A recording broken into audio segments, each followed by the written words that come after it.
আমি বোধহয় এই পৃথিবীর সবচেয়ে খারাপ মানুষ। কারণ আমার বর্তমান বয়স প্রায় 30 বছর।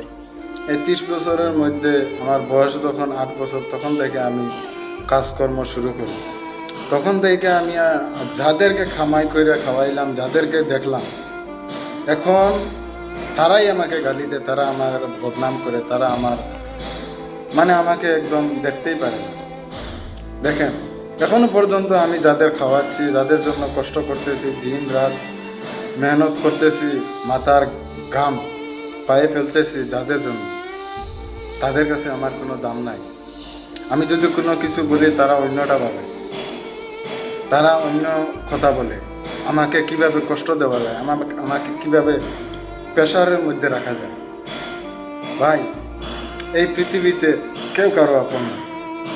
যতই আপনি যা কিছু করেন না কেন, তাদেরকে তাজমহল যদি বানিয়েও দেন আপনি, তারপরেও আপনি তাদের মন পাবেন না।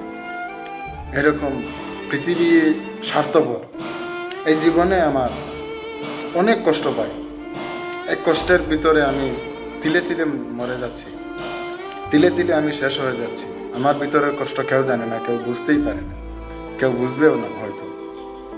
কিন্তু আমি যাদের জন্য এত কষ্ট করতেছি, যাদের কথা আমি ভাবতেছি, তারা আমার কথা এক শস্যের দানার মতো ভাবে না। যদি ভাবতো, তাহলে কি আমাকে এইভাবে কষ্ট দিতে পারতো? কোথায় কোথায় কষ্ট দিতে পারতো?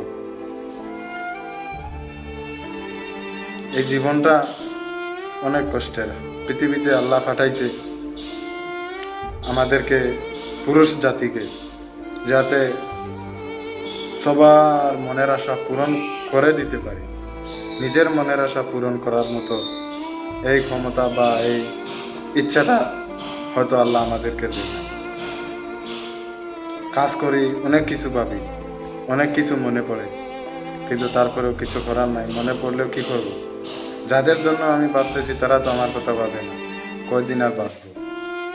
আল্লাহ কতদিন হায়াত দিয়া পাঠাইছে, যতদিন বাঁচবো এভাবে করে যেতে হবে। কারো মন পাই না পাই, দায়িত্ব তো পালন করতে হবে, নাহলে আল্লাহর কাছে তো টেকলে হবে। আল্লাহ তো আমাকে গার্জেন হিসাবে, দায়িত্বশীল হিসাবে পাঠিয়েছে এই দুনিয়াতে। এই জন্য আমার কাজ আমি করে যাব। আপনাদেরকেও বলি ভাই, এত মন খোলা হবেন না। আপনি যদি বিয়ে শাদী না করে থাকেন এখনো, আপনি আপনার হাতে ইনকাম জমা করেন, মা বাবাকে দিতে হবে, দেন, কিন্তু আপনার হাতেও রাখেন। এক সময় এরকম আসবে, সেই মা বাবা আপনাকে দেখবেন। যদি পয়সা না থাকে, তাহলে আপনাকে কেউ দেখার মতো নেই। এই জন্য স্বার্থপর হওয়া ভালো। আপনি একটু স্বার্থপর হন, দেন, কিন্তু নিজের হাতেও রাখেন। অনেকেই এই চিন্তাটা সময় যাওয়ার পরে ভাবে। আমিও এখন ভাবতেছি, কিন্তু এখন আমার ভাবে আর কোনো লাভ নেই। এখন আমি আর ভেবেও আমি কোনো কিছু করতে পারবো না। ভিডিওটা শেয়ার করব, সবাই আমাকে একটু সাপোর্ট করে।